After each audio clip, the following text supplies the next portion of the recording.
How does your emotional intelligence help you in developing a relationship with someone?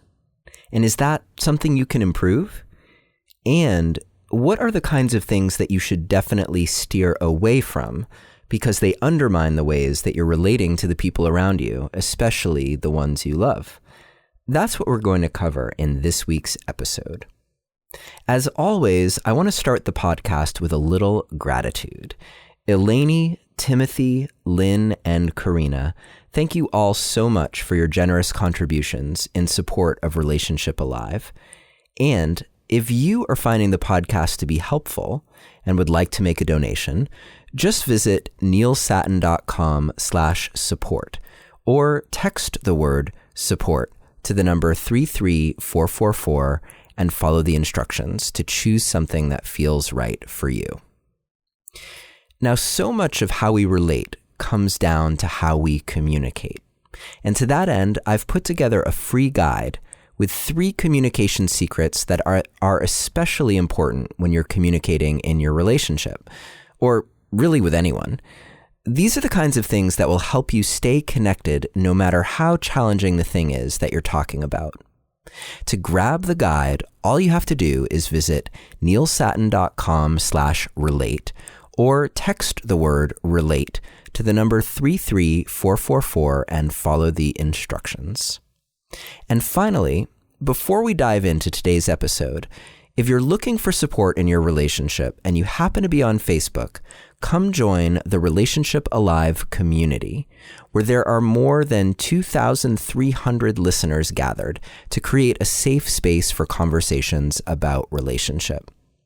And if you're an Instagramming kind of person, you can also follow the Relationship Alive official account there on Instagram, where we're just getting started, but it would be great to see you there. Okay, I think that's it for now, so let's get on with the show.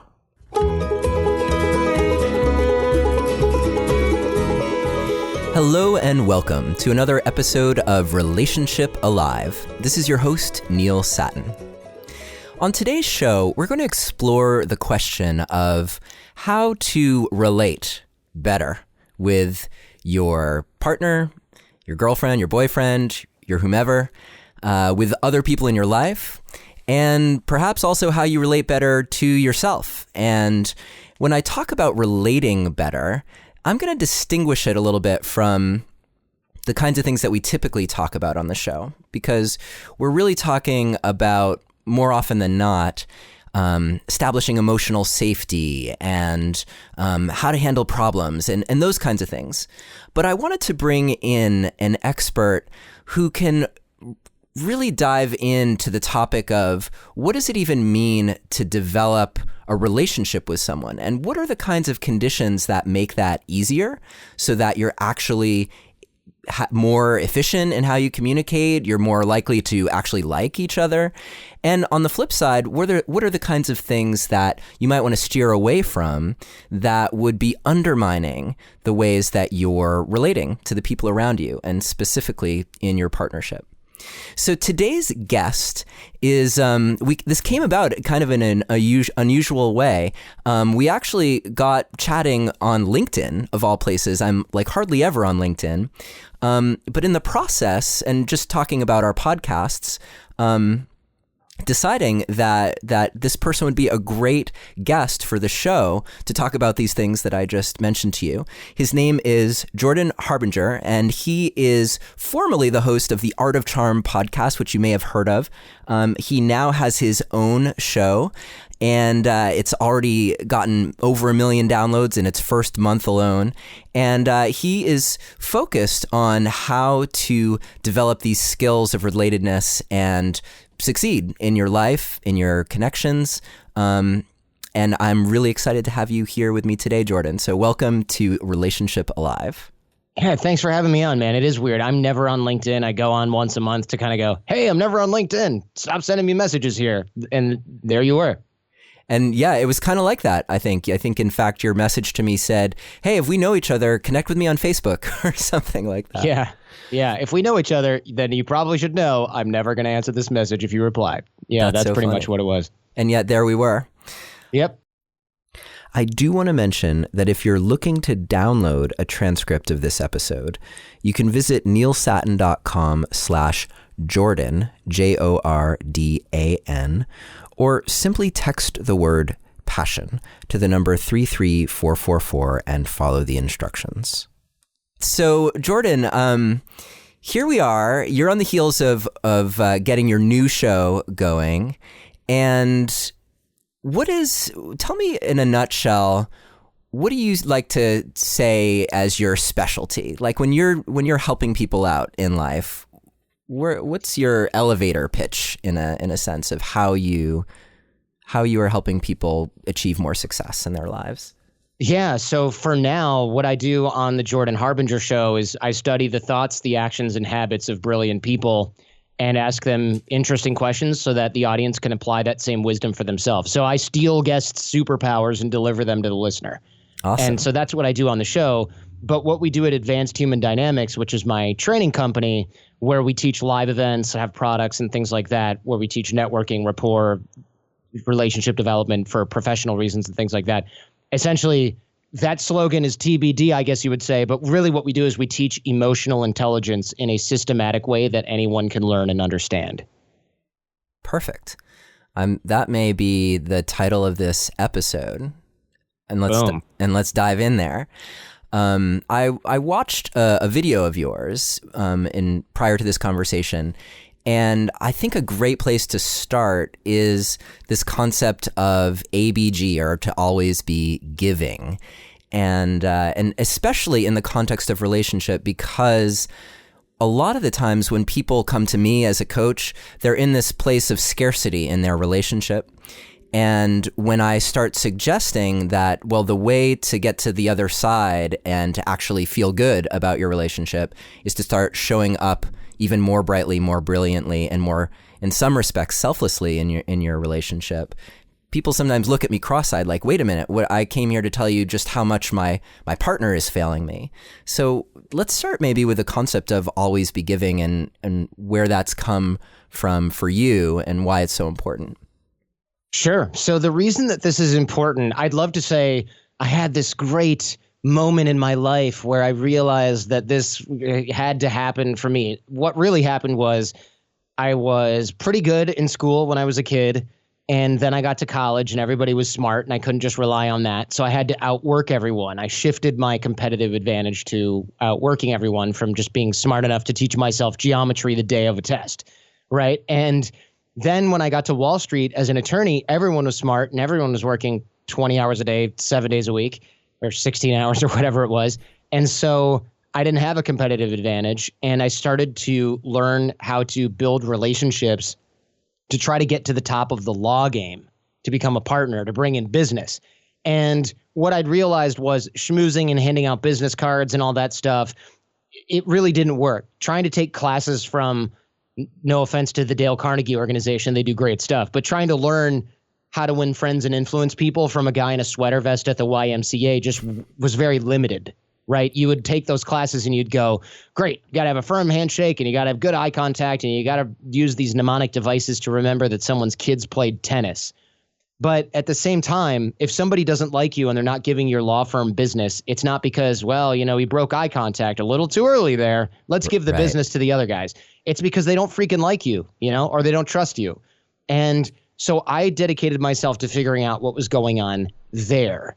And that's kind of where the principle of ABG came from. Because if you're ABC, always be closing, you're trying to close business, you're trying to match people with a service that you provide. So if I meet you, I go, what do you do? And you go, oh, I'm a relationship coach. And I go, I don't need that. And I move on to the next person. Your experience of me is kind of like, that wasn't so great. And I don't really get any social capital from dealing with you. You don't get anything from me. It's kind of a waste of both of our time. I'm searching for needles and haystacks if I'm trying to generate, legal referrals. But if I'm ABG, always be generous or always be giving, this is logistically easier because I'm not trying to match a need that you have with a service I provide. I'm just trying to find out who in my network would be a good connection with you.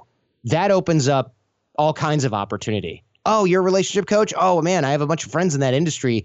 Do you know this person, this person, this person? Oh, what are you looking for in your business? Oh, you're looking for clients like that? Oh, then you should go on some of these podcasts that my friends run. They do these relationship things. Maybe you guys could be a fit. So in that respect, ABG shifts the value proposition in sales terms from your skill, if you're a graphic designer or a lawyer, it shifts it to becoming your network itself.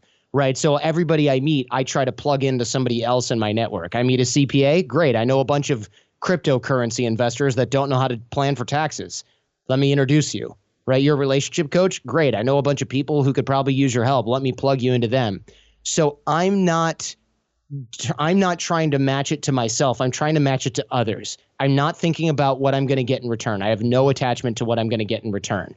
So it becomes scalable for me to network with anybody, and it becomes something that I don't have to think about because I'm not trying to get something from myself for myself. Does that all make sense? Yeah, absolutely. So this wasn't sort of like some kind of spiritual awakening type of deal that I need, that I found. It was never anything like that. It was always something to do with the practicality of the situation. It was always just, hey, this is working. It wasn't because I'm a great, nice guy and I decided I'm just going to be giving. That I'd like to think is the truth, but when I look back, it was surely a matter of practicality. The reason I kept doing it for 11 years throughout my business was because I was teaching this as a skill, and it was a really nice way to live. Because people go, Jordan's so nice. He keeps doing these valuable things for me in my business. I really like dealing with him. It paid off very quickly later on. But I certainly started for selfish reasons. And I encourage everybody to just try it. You don't have to be this pushover who gets walked on. Just try this from a purely logistical standpoint. It's still going to be a win for you. Yeah, and where this also, for me, connects into what might happen in a romantic partnership is, if you're always focused on what the other person can do for you, then, as you said, that's not scalable. There's a very limited number of interactions that you can have. And I think the way people in relationships often experience that is a slow deadening of their connection, because there are only so many possibilities, right, for how they're going to interact with each other. But as they learn to not only enjoy each other's company, but also to really support each other in being big and bright in the world, so creating those connections to others in life for their partner or supporting their partner in how they do that, then that creates a ton more energy and vibrancy, and it does, I think, feed back into the system. That vibrancy and energy becomes something that strengthens your relationship, as opposed to what people often experience, which is, oh, that threatens me, which would, I think, be why, like in a business setting, someone might not connect to people, because they might be like, oh, well, that's, then I'm kind of cutting myself out of the equation, and at the risk of being cliche, it's sort of like the scarcity mindset versus the abundance mindset. Yeah, I appreciate that for sure. And I also, the reason I say try it from a selfish perspective is because I don't want to, I'm always about the abundance mindset, and I'm always about trying things that are good for other people. I realize that's a hard sell, especially if you're in your 20s or even in your 30s and you're thinking, no, you don't understand. I need to get things for myself because I've been too lax with that, or I know I need to help myself first. That's an easier sell for most people, especially guys, I've found. So I go ahead and try it from a purely selfish perspective, and it'll still work as a tactic. But what you'll quickly find is, gee, I really like being nice and helping other people because this is really fun.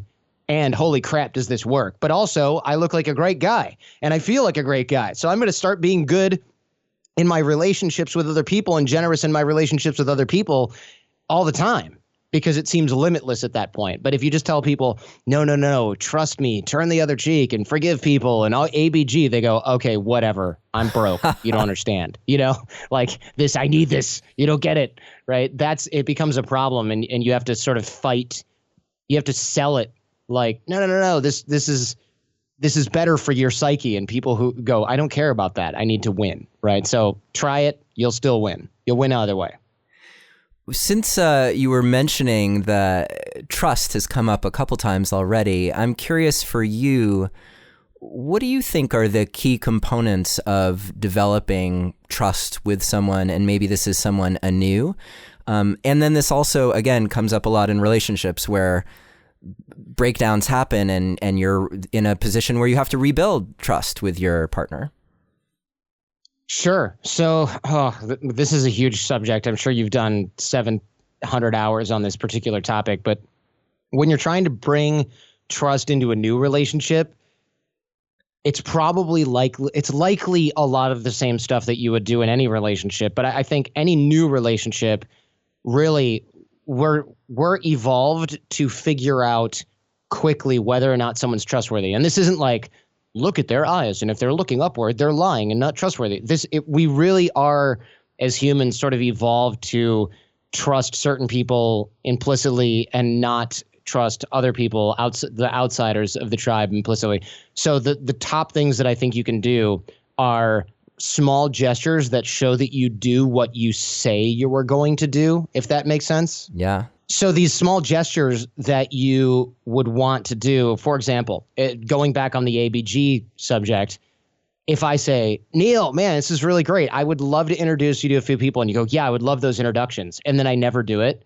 You're not like, Jordan's a jerk. He never introduced me to those people. I hate him. But what you are thinking is, yeah, I mean, I guess he's just one of those guys who is too busy and he forgot, or he offers to do something, but then it doesn't quite materialize. That's fine, whatever. No, I don't hate him or anything, but you don't trust me, right? You might still like me, but you don't really trust me. Right. So we're not going to end up doing business together because if I decide to do something and I say, hey, you and I should create a product, you're thinking, yeah, but you also said that you would introduce me to those people and that never happened, so I'll take it with a grain of salt. On the other hand, these very small gestures of, hey, I should make these introductions. If I do those the same day that we met, generally that signals professionalism in a way that is trustworthy. You go, wow, okay, he actually just did that. It didn't take a week. I didn't have to remind him. He didn't forget. He wrote it down and he did it. That's unusual, right? We find that unusual in today's day and age for someone to actually do what they say they're going to do, which the bar is low for that basic level of trust. And so I say, create an opportunity for yourself in that you're going to make an introduction. You're going to send somebody a piece of knowledge, an article, a book, something like that. It really easily is attainable. You can really generate some trust right off the bat. That's easily attainable, I should say. And so what I mean is create that opportunity, follow through on that opportunity, and you'll end up with a slight amount of trust. Now, this isn't going to be like, hey, I made those introductions. Can you lend me 10 grand? Right? But you build it up over time. And it's always these little things that count. It's showing up on time, not flaking the morning of the day before. And I know what people are thinking. Well, those sound more like habits than ways to build trust. I find that people who are untrustworthy, they're not necessarily bad people. Sure, you should distrust some people because they are bad. They will screw you over. But most people are simply irresponsible. It's more of a negligent lack of trust. Does that make sense? Yeah. And I'm letting that percolate a little bit because I think that's totally true. That in the end, yeah, it's just kind of people's inability. That trust is really the whole sum of what you experience with a person and their consistency. And their consistency has a lot to do with their integrity and their ability to just follow through on basic commitments is what it comes right down to. Yeah. And I know that sounds like a dumb technique, but the reason that we don't trust people is it seems like, oh, well, this person cheated on me. Great. Yeah. Distrust them. That makes sense. Usually, though, when we have a casual lack of trust, it's not because of a big lapse. It's literally because of, well, yeah, they say they're going to be there at 4, but, and people like this.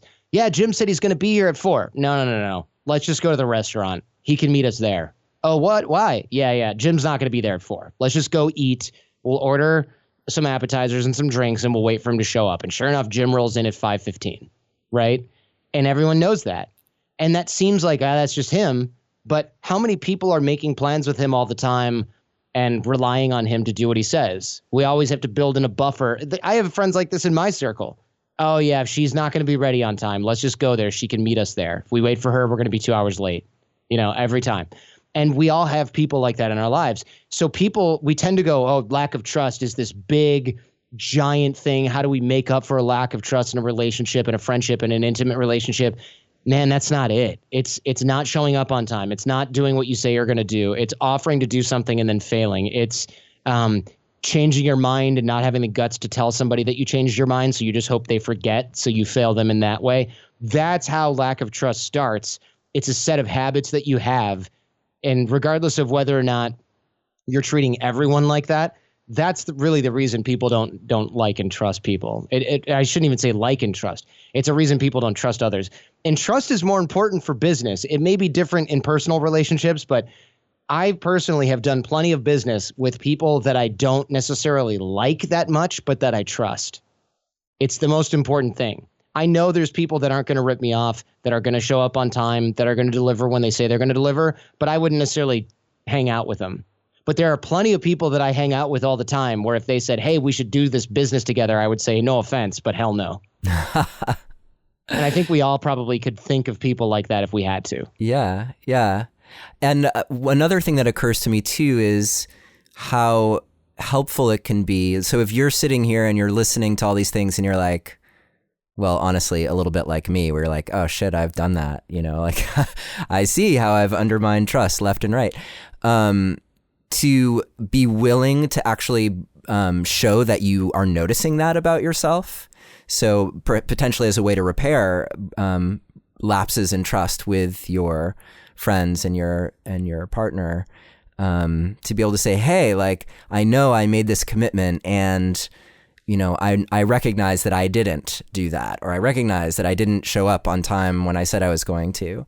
Because I think one of the things that really is detrimental is when there's this unspoken, like, does this person even realize what they're doing? Or maybe it's intentional. Like that's, where you get into that question of, is it negligence or is it actual malicious intent?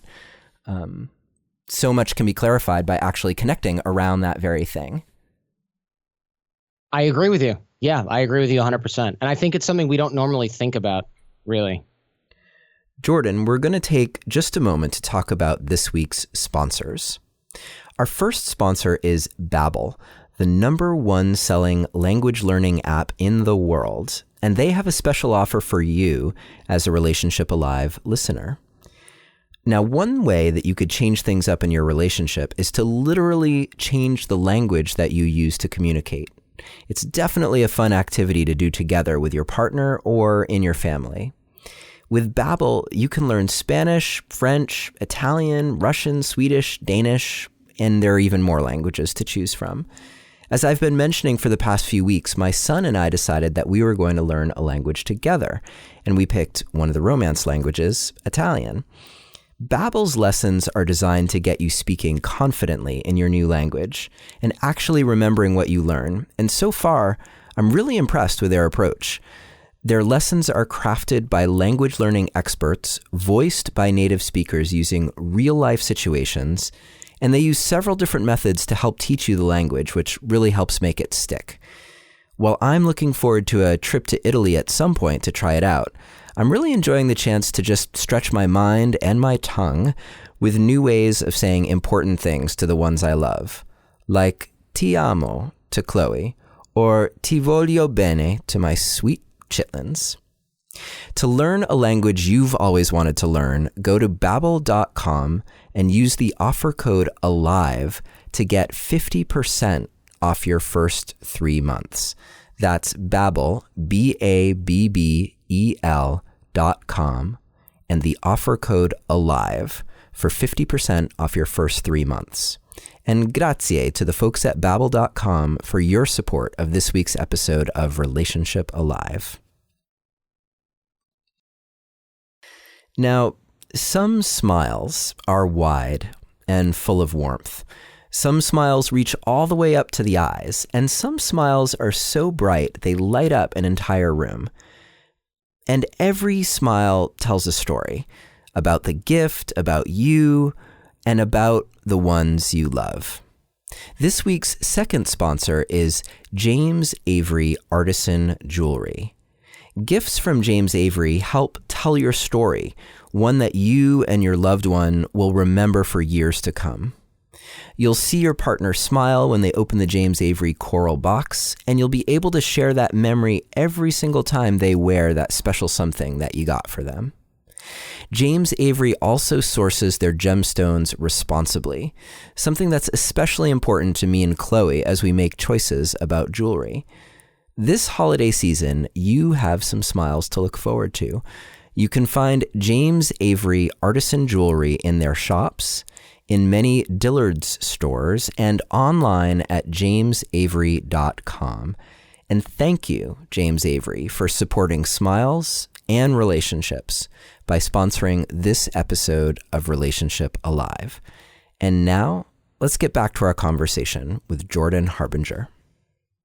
So I wonder, Jordan, for you, when you look at the big picture of being giving, making connections, how do you suggest someone recognize in themselves the ways that they are doing really well and then the ways that they're falling short, so that they could do like a self-diagnosis on their ability to show up and be trustworthy and make great connections with people? Oh, that's a cool question. I haven't put a ton of thought into this, but I'll tell you right now, one of the best ways to get this kind of feedback or to get this kind of assessment done would be to get feedback with other people that will tell you the truth. So we don't always have friends like this, but I think that we all have a friend or two like this where we can say, hey, look, do people think that I show up? What is my reputation like? And they go, oh, everyone loves you, man. What are you talking about? No. Like, what is my reputation like? Do people trust me, etc.? And people go, yeah, of course they trust you. So if you have an inkling, though, of what your flaw might be, I would ask specifically about that. So I would say, I did borrow money from you guys for John's birthday, and it took me like a year to pay everyone back. Does anybody talk about that? Think about that? Do you talk about that? Think about that? Honestly, I'm looking for real honest feedback here. And I've done this in my social circle. I know other people in our circles have had honest conversations about this, sometimes invited by the other party and other times foisted upon them for a good reason. And it's very important because people say, yeah, honestly, I've thought twice about lending money to you and your girlfriend in recent past because it did take me like a year to get paid back. I had to ask like 10 times and it just got awkward and I felt like it sort of poisoned our friendship a little bit. We're still super tight, still love you guys, but I don't want to go through that again because it was kind of a pain. Oh, okay. Maybe you should work on that. Maybe you don't realize how that's been affecting certain people in your circle. Other people if you think you show up late and it's fine, you might want to say, hey, I realize I'm always the last one here. And don't do this to the whole group during a party, right? They're not going to want to answer this at that point. This is like you're hanging out with your friend on a balcony, relaxing, having a beer at the end of the night, or you show up and you're the only person there having coffee with a buddy, and you have a phone call and you go, hey man, look, I just want some honest feedback. You have to frame it that you want honest to goodness feedback. Ask one person at a time, because then you're more likely not to get a group going, hey, it's Tim's birthday. Let's talk about this another time. Oh, you're good, bro. Don't worry about it. It's fine. Here, have a beer. Change the subject. That's not going to get you legit feedback. You really need to find one or two people that you think are going to give you honest feedback, and you need to get them alone. And then you need to ask about the specific things. Because I would say, Neil, that you kind of know, right? If you're going, I don't get why people don't trust me. Either you have a massive lack of self-awareness, or you've somehow forgotten about an incident, or maybe there's some other devious stuff going on, but probably not. Probably you know that you're always the last one there because it takes you 2 hours to get ready and you don't plan ahead. Probably you know that you've owed people $1,000 for 2 years and you think they forgot, but they didn't, but they're too polite to say anything and you're just kind of dodging it. You know this stuff. You know it. And that becomes problematic. When it's more vague is when you go, hey, do you find that I complain too much? Oh, yeah, actually, I wasn't going to say anything, but yes, you do. You've been very negative since your breakup or your divorce. And we understand it because it's rough, but sometimes it does great on other people. That's harder to get because you might not even notice. Right. But for all this other stuff, man, come on. You know. Yeah, the phrase that's coming to me, ironically, is from 12-step, like the fearless moral inventory, like actually being willing to just sit down and make a list of all those things where you just know. Yeah, that's great. I like that. And you just know. Oh, why didn't I get promoted? It's this BS. The other guy just brown nosed the boss. So have you ever failed on a project? No. Well, what time do you show up for work? 9:30. What time does everybody else show up for work? 8:30. Okay. So you show up an hour later than everyone else. What time do you leave? 5. What time does everyone else leave? 5. Maybe a little later. Okay. So you show up late and you leave early? Well, yeah, but I get my work done. I'm really good at it. Are you? Who's been the project lead on everything? Well, the other guy. All right. Well, what's going on here? All right, fine. So is it really because he brown nosed the boss, or are you just not really giving it your all? Right? You have to be honest with yourself about this. You do know. You at least have a clue. Yeah. Though this does get tricky, right? Because you get into that zone of self-assessment, and people, I forget what the effect is. There's some name for it, but where people always assess themselves better than the world might objectively assess them, or that, you don't necessarily know what you don't know.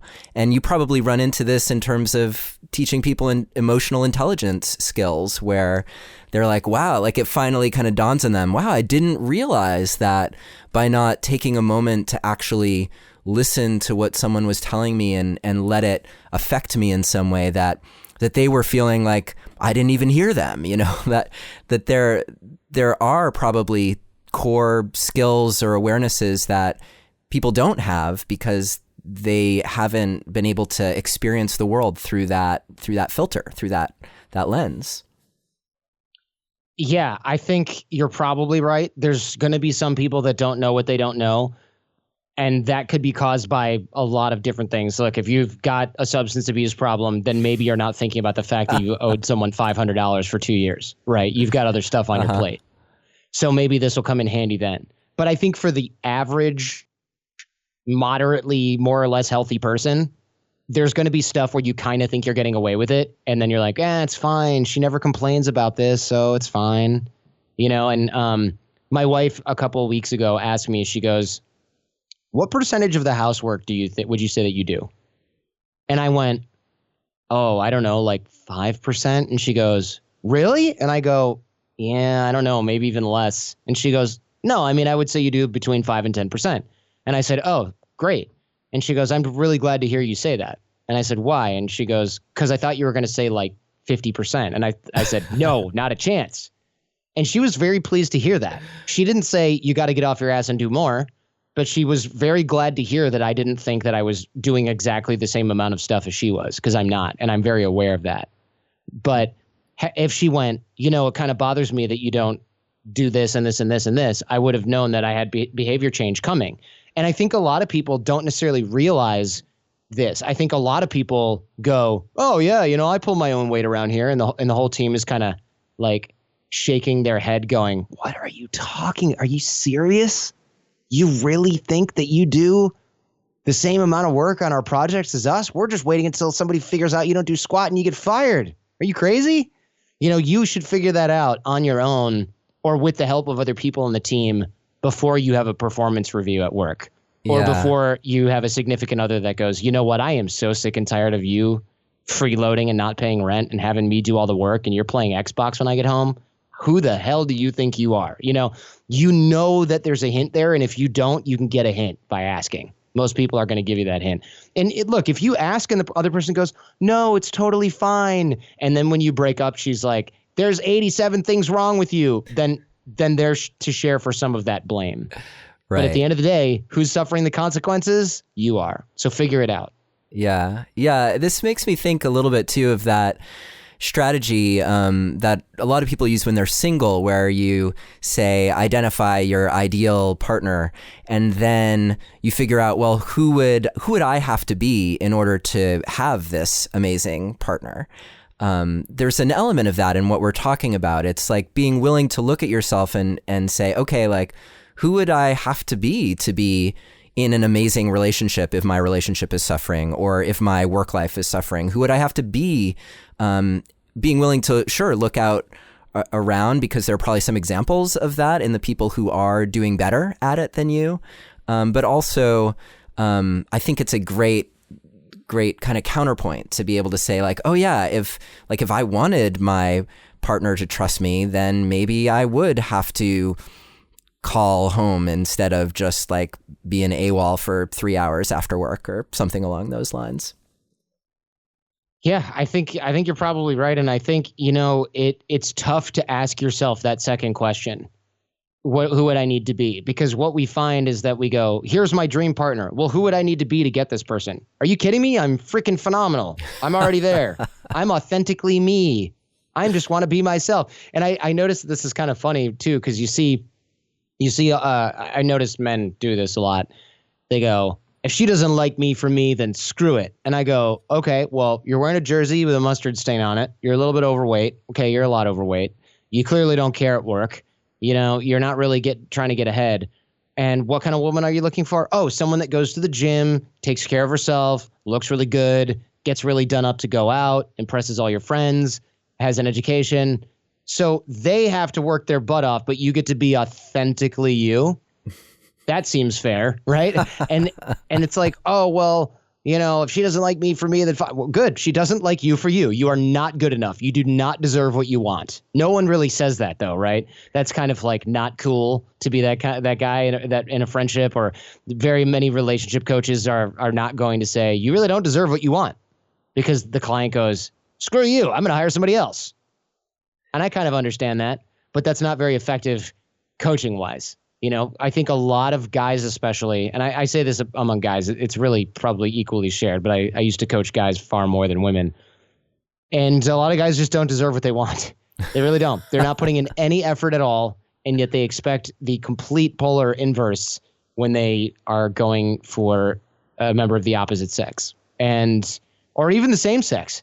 There are plenty of same-sex relationships where one party goes, well, he just has to like me for me, or she just has to like me for me, and they're putting in absolutely no effort but expect the other party to do so. So you have to work on yourself and become who you need to be to get that person involved with you. You have to have a world that is so welcoming that somebody else wants to be a part of it. You can't just take that for granted, especially if you don't really want to be a part of your world. Think about what kind of person that's going to attract. What do you think is the obstacle for people being willing to put in the effort? Because it does require effort to not just coast, to not just leave the mustard stain on your shirts. Some of it's self-awareness, and the other part is a little bit of fear that I think is healthy. Well, there's healthy and unhealthy fear, of course, as you know. The unhealthy fear is, well, shoot, if I try and I dress in clothes that fit and I get rid of the mustard stain, what if I don't know what I'm doing? What if I try to grow and I still get rejected? That's going to signal something about who I am as a person, instead of just me being able to say, oh, these shallow folks, they're not, they don't like me for me, right? That's a lot easier and a little bit nicer. And the other side of that fear is, holy crap, I'm not even sure that I know how to get out of this. So it's easier to rationalize that you don't have to. Does that make sense? So there's the side of the fear is, I don't really know what I'm doing, so I'm just going to say I should be good enough as I am, because I heard that somewhere. And then the other side of that coin is, what if I do know what to do and I bust my butt and I get coaching from Neil and I go to the workshops that Jordan has and I create a great network around me and I get a good career and I still can't get the people in my life that I want. That then signals that I'm inherently not good enough, and that's my worst nightmare. It's not a conscious level of thought. Does that make sense? Yeah, it makes a lot of sense. And I'm just kind of thinking about someone being in that position and what it would take. Because at that point, yeah, it does take a lot of willingness and courage to even maybe see that that's what's going on with you. And then, yeah, what do you find can help incentivize someone to take that other step? So in other words, like I'm imagining too, like there could be a lot of people listening to this episode and who are thinking, holy shit, I wish I could just get my partner to like take that kind of level of responsibility for themselves, to see that, oh yeah, if they started to show up with a little bit more ferocity with their lives, how much better our lives together would be. But they need something that's like maybe better than a kick in the ass, although maybe that's what it takes sometimes. It does take that sometimes. You know, it really does take, it takes a compassionate kick in the ass if it's a friend or if somebody else in your relationship. So here's an example of how not to do this. So I had somebody write me recently and go, I just got married and my wife is not interested in me anymore. And I said, wow, that's highly unusual. You know, you're a month after your wedding. What happened was they were both really overweight and the wife lost like 110 pounds for the wedding. And then she started saying, I'm not interested in you anymore because you're still overweight and you didn't lose any weight. And I'm thinking, I don't think that that's true. Maybe she's really, really self-centered and she's really not interested in you and she really thinks that she's outgrown you, but that seems unlikely because you did just get married. So my hunch was she's trying to motivate him by saying, I'm basically not going to sleep with you until you start getting yourself together because I did it. I know it's possible. I'd like to think that that's her positive intent. Yeah. But I think it's a really negative way to do that by making your partner feel like crap and undesirable. Doesn't exactly get them to want to go, you know what? I'm going to get desirable again by watching what I eat and going to work out all the time. Thanks, babe. You know, this is probably how she was raised and how she was motivated by her parents, which backfired and caused unhealthy habits on her part, which is probably why she was obese in the first place, potentially why she was obese in the first place. So there's this unhealthy negative motivation. I think they both need to work on that. That's how you don't do it, right? The way to do it would be to do it together, or to if you don't need to lose weight, if you're fit and your partner's not, and you really want to motivate them, to make it easy for them and say, look, I want you to be around for a long time. I want to be able to enjoy things with you that are going to take physical prowess. And I want to be able to go hiking on the Great Wall of China. And I want to be able to be around for our grandkids. And I'm going to start making healthy food. And I'm going to make stuff that you like that's healthy. And I want you to go to the gym with me. And I want you to follow this program with me because I care about you. You know, you have to motivate people that way. And if they don't want to do it for themselves, they'll probably do it for you as their partner. It's different, though, when it's a friend. When it's a friend, sometimes all you can do is have harsh truth because you're not going to say, look, I don't want to be friends with you because you're overweight. That's ridiculous. But what you might say is, hey, you're not allowed to complain about relationship stuff anymore because the reason you're not attracting the women that you want or the men that you want is because you are not in good shape. And you only go after people that are. They're not going to be interested in you. I am happy to go to the gym with you. I'm happy to get you on a fitness plan. I'm happy to be your accountability buddy. Text me in the morning. I'll text you in the morning and make sure that you're eating right. Make sure that you're going to the gym. Things like that. That's fine. But the reason you're not getting what you want is because you aren't doing what you need to do to become who you need to be to get what you want. And sometimes that's the best thing you can do as a friend because really you can't punish people more than a certain degree as a friend, because what are you going to do? Cut them off? You're not allowed to come over anymore because you're fat. That's completely ridiculous, you know? So you have to do it with love, as cheesy as that might sound.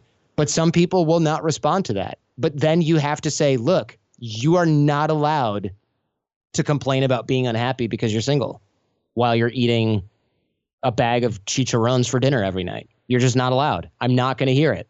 We have a solution. You don't want the solution. So I'm not going to suffer through this anymore.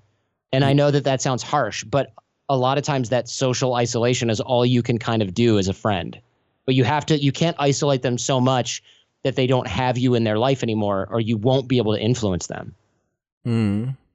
Yeah, interesting. Because I'm struck by the difference in the different kinds of relationships that exist and how, yeah, for some people, friend groups kind of come and go.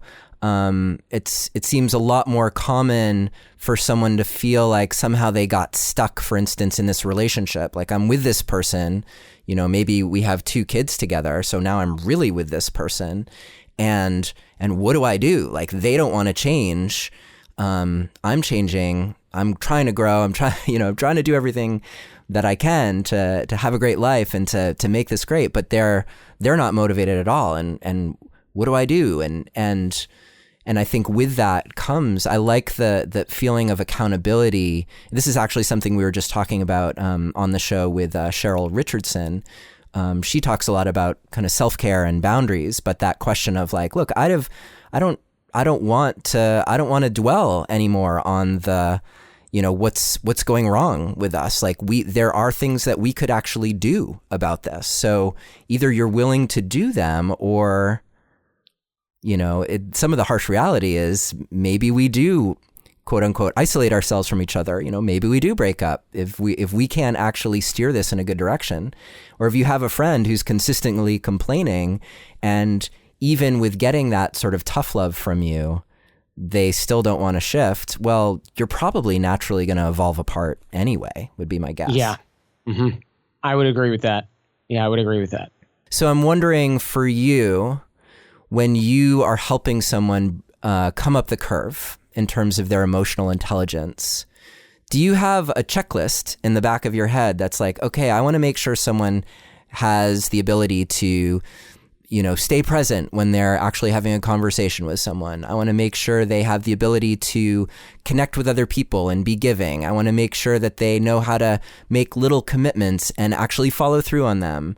Are there other things along those lines that you think are really the core aspects of what I think we've been talking about this whole time, which is encouraging people to sort of show the fuck up in their lives and to not coast and to really be engaged with the people and the opportunities that are around them? Yeah, I do have a rough checklist, but I'll tell you that the way that we run things at our Advanced Human Dynamics events are usually the first few events or first few sessions are kind of about eliciting that checklist, because it does differ from person to person. So some of the things that we do, for example, would be, I might videotape an interaction with your permission, of course, but I might videotape an interaction. And it's like, oh, okay, you are not present because you're thinking about what to say next, because you're trying to figure out how to be clever. All right, well, we have to fix that, because being clever is not as important as being present, right? Or, oh, okay, interesting, you're invading psychological space. That's something that's probably going to cause other people to play defense, which is going to inhibit your ability to connect with them. Or, wow, you got really vulnerable really fast in a way that was a little bit uncalibrated for a professional situation. That's probably blowing up in your face and causing people to put walls up because they don't want to reciprocate, in such a vulnerable fashion. And the example here is, we had a guy that was saying, a better example, we had a woman that was saying something like, within the first few minutes of meeting people, I was in an abusive relationship for 10 years and we have a kid together. And I was like, whoa, hang on, man. That is good. That's a good share for something later on. You don't know these people. So it can be problematic. You could be triggering someone else's stuff. You could be coming across as a victim big time. It's problematic. You're going to run into people's filters and you're going to end up getting screened out. And they go, oh, I thought I was just being vulnerable. I thought this was helpful. I just went to some self-help seminar where they told me to da-da-da. And I'm like, okay, that's just not appropriate for every situation. And most people know things like that. So I'm giving you extreme examples. However, it's not uncommon for somebody to be a close talker and invade psychological space. It's not uncommon for someone to be a little bit too touchy-feely. Maybe they even come from a different culture where that's okay, but it doesn't make sense in a professional American context. Or maybe someone isn't showcasing any vulnerability. Maybe they're doing this thing where they're trying to take up a lot of space because they read on some message board that alpha men take up space. So they're spreading out, and other people are like, how rude is this guy? He's taking up 3 seats and I'm standing, but he's thinking, I'm alpha right now. So I have these checklists that say things like, are you trying to broadcast a specific image? If so, is that image appropriate for the context? And if not, can we try to do this in another way by consciously or forming new habits. And sometimes it's a matter of going, hey, you don't have to be quote unquote alpha. You just look like a douche. And they go, oh, thank God. I took a coaching class last year and I've been struggling with this forever because I feel like such a turd. And you go, yeah, you shouldn't do this. It's not helping you. And they go, oh, thank God. Because their other coach or their other boot camp or their other whatchamacallit is some book they read told them they have to do this or they're going to get walked on, And you've probably seen guys like this, and we see them on the internet where the catchphrase of some of these guys is like, I don't give a fuck. And it's like, no. You give so many fucks that you don't even know who you are anymore. That's how, I don't give a fuck. I'll do whatever I want. No. You're doing what this other group of guys tells you that you should want because you're giving all of the fucks. You have no fucks left. You're being programmed by other people and it's still not working and people still don't like you. So you're trying to reject them, but really you've already been rejected. So it's not helping. How do you feel? And then a lot of times those guys go, lonely, It's like, well, yeah, of course, because your only friends are weirdos on Reddit that tell you to take up space and to not care about other people. How do you think they're working out in life?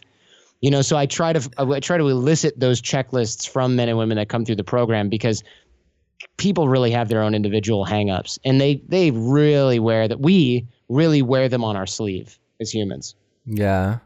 Yeah, there's something in what you're saying that where I find myself getting even kind of sad, like thinking about all of the, well, for lack of a better word, propaganda that's out there about games to play, ways to get other people interested in you. And I feel like there's a pretty big distinction between what we've been talking about, which is really more about being in your integrity and in your authenticity versus, let's say, having the checklist of, okay, I gotta, for the typical advice for a guy, I gotta take up space, be the alpha guy, show them that I know how to lead, et cetera, where they get kind of lost in, and it's the same, it's the same, especially like the gendered stuff, like if you want to be a woman who gets a guy, like all that stuff. I think it robs people a lot of the magic that really happens when they're willing to just show up and be who they are and notice like, oh, even though I think this person is really attractive, there's actually nothing there between us. So why would I want to like somehow game them into being interested in me? Because in the end, we don't really have anything. Whereas by being present, I get to sense, oh, but there are all these other people that I really do relate to, and we actually create magic when we're interacting with each other. Yeah, I think that getting help in this space is tough because it requires a certain level of self-awareness, and it requires a desire to generate even more self-awareness, which can be really scary, especially if we perceive that we might be lacking in some area. It's really uncomfortable. And I mean this in a bad way. It's uncomfortable to go, oh my gosh, I know there are problems and I'm going to ask someone else, possibly pay them to rip the blanket off and look at what's underneath. And that's really scary. So I think that we, especially guys, but men and women both, have a problem moving forward in this area. So I just kind of want to close with the idea that this is in many ways about momentum. Once you find a weakness and you're able to correct or fix or start working on it, in my opinion, Neil, it really kind of becomes almost addictive because you go, holy crap, that wasn't as hard as I thought. It didn't feel terrible. And it feels really good to have this under wraps. And now I can finally attack all these other little things. And it becomes really fun to become who you need to be. So I don't want to scare people away from it because I honestly really do feel like it becomes healthy and it becomes addictive in a good way to work on yourself. It's just scary beforehand. Almost exclusively, it's just scary beforehand. Yeah, those are great piece of advice there. Jordan, I really appreciate your time today. And I'm wondering do you have a moment for one more question? I do. Great. Before we got on the call, we were talking about some of the upheaval that's been going on in your life, for lack of a better word. Mm-hmm. And if it's okay for me to ask you a personal question, I'm curious to know, because you're married and in a time that's created where there's been a lot of stress, and those can sometimes be when we're at our worst in our partnerships. I'm wondering what's been helpful for you and your wife to stay connected with everything changing around you. Yeah, you know what's funny? I work with my wife, so this might be unique to our situation, but all of this turmoil of relaunching the Jordan Harbinger Show and advanced human dynamics and everything, all of a sudden after leaving The Art of Charm suddenly, has actually brought us closer together. And I think one of the keys is being really aware when I'm negative, because I tend to, when I get negative, get a little bit bummed out and or take it out on whoever's near me. That's a very human thing to do. But I have to be really careful about that, because I'm not doing this in the office during a stressful time and then coming home and keeping it separate from the family. I work with my wife. So I got to be really careful not to be like, I'm going to explode about this thing and then go, oh, I feel better. But meanwhile, everybody else is like, I don't. So I've had to become really conscious of that. I've had to do, I guess you would say, I've really actually almost ironically had to focus on self-care, because when I'm going to the gym, when I'm getting sun, when I'm walking outside, when I'm connecting with friends, I don't have to just rely on my wife for emotional support, which can be exhausting for her. And I'm actually able to support her too. Does that make sense? Yeah, absolutely. So a lot of people go, oh, I got to make sure I'm taking care of my family. And I agree that you do. But one of the best ways to do that is make sure that you have the capacity for it. And the way that you do that is through self-care. And a lot of people, when they hit hard times, myself included, we don't do self-care. We stop going to the gym. We start eating a bunch of crap. We drink more or whatever it is, because it's an emergency. We're in emergency mode, fight or flight, anxiety, not sleeping. That stuff diminishes your capacity to take care of those around you as well as yourself.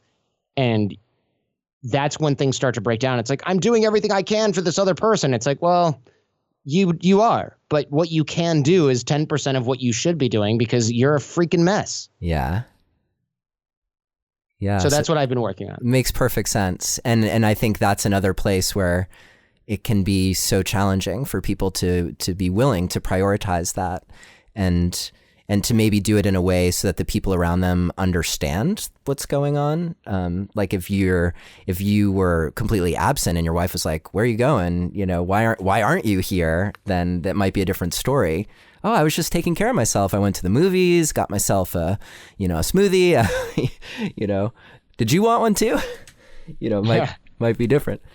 Neil, it's been really fun, man. Yeah, Jordan, thank you so much for being here with us on Relationship Alive. And for me, it's been a bit of a stretch having you here, only because, typically, I've got people on like John Gottman and Sue Johnson who are writing books about relationships, and that's what frames our conversations. And so I appreciate your willingness to get on and just kind of go for it and see what we could come up with your vast expertise in those relational dynamics, and to see what we could make practical for our listeners here. So thank you so much. Yeah, thank you, man. I appreciate the opportunity. And if you are interested in finding out more about Jordan Harbinger, you can visit jordanharbinger.com. You can check out the Jordan Harbinger Show, and his company, Advanced Human Dynamics, is developing online courses and events that you can visit, right? Yeah, we actually have a course up now that's free, and it's about networking and relationship development. It's very systematic. It's all about not feeling like a smarmy business card slinger and generating professional and personal relationships in a way that's scalable, fun, doesn't take 3 hours a day, doesn't involve you being a fake weirdo on the internet, etc. And that's all at Advanced Human Dynamics. You just click level 1 in the corner, and I'll teach you all the secrets. Awesome. Well, thanks so much, Jordan. Great to have you here. Thanks, Neil. And one last reminder that if you're looking to download a transcript of this episode, where you can find everything that we talked about and the links that Jordan has mentioned, you can just visit neilsattin.com/Jordan, JORDAN, or simply text the word passion to the number 33444 and follow the instructions.